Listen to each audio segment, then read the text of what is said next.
ನಮಸ್ಕಾರ ಪ್ರಿಯ ಬಂಧುಗಳೇ, ಗೀತಸಾರದ ಮತ್ತೊಂದು ಪವಿತ್ರ ಕ್ಷಣಕ್ಕೆ ನಿಮ್ಮೆಲ್ಲರಿಗೂ ಹಾರ್ದಿಕ ಸ್ವಾಗತ. ನಿನ್ನೆ ನಾವು ಭಗವದ್ಗೀತೆಯ 1ನೇ ಅಧ್ಯಾಯದ 38ನೇ ಶ್ಲೋಕದಲ್ಲಿ ಅರ್ಜುನನ ಮನಸ್ಥಿತಿಯನ್ನು ನೋಡಿದ್ದೆವು. ತನ್ನ ಸ್ವಜನರ ವಿರುದ್ಧ ಯುದ್ಧ ಮಾಡುವುದರಿಂದ ಲಭಿಸುವ ಜಯದಲ್ಲಿಯೇ ಅವನಿಗೆ ಅಸಹ್ಯ ಮತ್ತು ಭಯ ಉಂಟಾಗಿತ್ತು. ಶತ್ರುಗಳೆಲ್ಲ ತನ್ನವರನ್ನೇ ಎದುರಿಸುವ ನೋವು ಅವನ ಹೃದಯವನ್ನು ಕರಗಿಸುತ್ತಿತ್ತು. ಇಂದು ನಾವು ನೋಡಲಿರುವ ಶ್ಲೋಕ ಅಧ್ಯಾಯ 1:39ರಲ್ಲಿ ಅರ್ಜುನನು ಯುದ್ಧದಿಂದ ಉಂಟಾಗುವ ಭಯಾನಕ ಪರಿಣಾಮವನ್ನು ಹೇಳುತ್ತಾನೆ.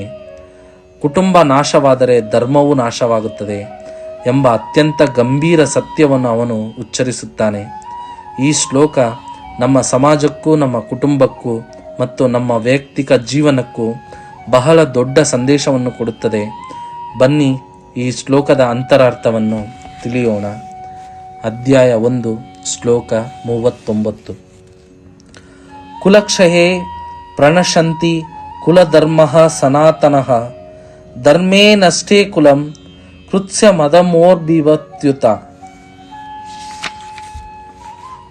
ಅನುವಾದ: ಕುಲಕ್ಷಯವಾದರೆ ಸನಾತನವಾದ ಕುಲ ಧರ್ಮವು ನಾಶವಾಗುತ್ತದೆ. ಧರ್ಮವು ನಷ್ಟವಾದರೆ ಕುಟುಂಬದಲ್ಲಿ ಉಳಿದ ಭಾಗವು ಅಧರ್ಮದ ವಶವಾಗುತ್ತದೆ. ವರ್ಣಾಶ್ರಮ ವ್ಯವಸ್ಥೆಯಲ್ಲಿ ಕುಟುಂಬದ ಸದಸ್ಯರು ಯೋಗ್ಯವಾದ ರೀತಿಯಲ್ಲಿ ಬೆಳೆದು ಆಧ್ಯಾತ್ಮಿಕ ಮೌಲ್ಯಗಳನ್ನು ಸಾಧಿಸಲು ನೆರವಾಗುವ ಧಾರ್ಮಿಕ ಸಂಪ್ರದಾಯಗಳ ಸೂತ್ರಗಳು ಹಲವಿವೆ. ಹುಟ್ಟಿನಿಂದ ಪ್ರಾರಂಭವಾಗಿ ಸಾವಿನವರೆಗೆ ಕುಟುಂಬದಲ್ಲಿ ಜರುಗುವ ಇಂತಹ ಶುದ್ಧೀಕರಣ ಪ್ರಕ್ರಿಯೆಗಳಿಗೆ ಕುಟುಂಬದ ಹಿರಿಯರದೇ ಹೊಣೆ. ಆದರೆ ಹಿರಿಯರು ತೀರಿಕೊಂಡಾಗ ಕುಟುಂಬದ ಇಂತಹ ಶುದ್ಧೀಕರಣ ಸಂಪ್ರದಾಯಗಳು ನಿಂತು ಹೋಗಬಹುದು. ಸಂಸಾರದ ಉಳಿದ ಕಿರಿಯರು ಆಧಾರ್ಮಿಕ ಅಭ್ಯಾಸಗಳನ್ನು ಬೆಳೆಸಿಕೊಂಡು ಆಧ್ಯಾತ್ಮಿಕ ಮುಕ್ತಿಯ ಅವಕಾಶವನ್ನು ಕಳೆದುಕೊಳ್ಳಬಹುದು. ಆದುದರಿಂದ ಯಾವುದೇ ಉದ್ದೇಶದಿಂದಲಿಂದಾಗಲಿ ಕುಟುಂಬದ ಹಿರಿಯರನ್ನು ಕೊಳ್ಳಲಾಗದು. ಪ್ರಿಯ ಬಂಧುಗಳೇ, ಈ ಶ್ಲೋಕವು ನಮಗೆ ಒಂದು ಅತ್ಯಂತ ಗಂಭೀರವಾದ ಸತ್ಯವನ್ನು ಹೇಳುತ್ತದೆ. ಅರ್ಜುನನು ಎಚ್ಚರಿಸುತ್ತಿದ್ದಾನೆ. ಒಂದು ಕುಟುಂಬ ನಾಶವಾದಾಗ ಅದರ ಜೊತೆಗೆ ಸಂಪ್ರದಾಯ, ಸಂಸ್ಕೃತಿ, ಧರ್ಮವು ನಾಶವಾಗುತ್ತದೆ. ಧರ್ಮವೇ ನಾಶವಾದಾಗ ಅಧರ್ಮವೇ ಆ ಸಮಾಜವನ್ನು ಅಳಲು ಶುರು ಮಾಡುತ್ತದೆ. ಇದು ಕೇವಲ ಯುದ್ಧದ ಕಥೆಯಲ್ಲ, ನಮ್ಮ ಇಂದಿನ ಜೀವನಕ್ಕೂ ಇದು ಅನ್ವಯಿಸುತ್ತದೆ.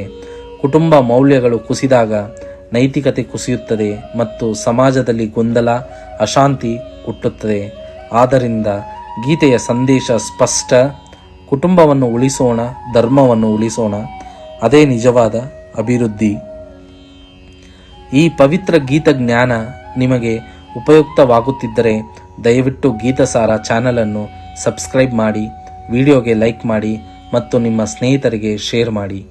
ನಾವು ಪ್ರತಿದಿನವೂ ಒಂದು ಶ್ಲೋಕದ ಮೂಲಕ ನಮ್ಮ ಜೀವನವನ್ನು ಸುಂದರಗೊಳಿಸೋಣ. ಒಂದು ಶ್ಲೋಕ, ಒಂದು ಚಿಂತನೆ, ಒಂದು ಜೀವನ ಬದಲಾವಣೆ. ಹರೇ ಕೃಷ್ಣ.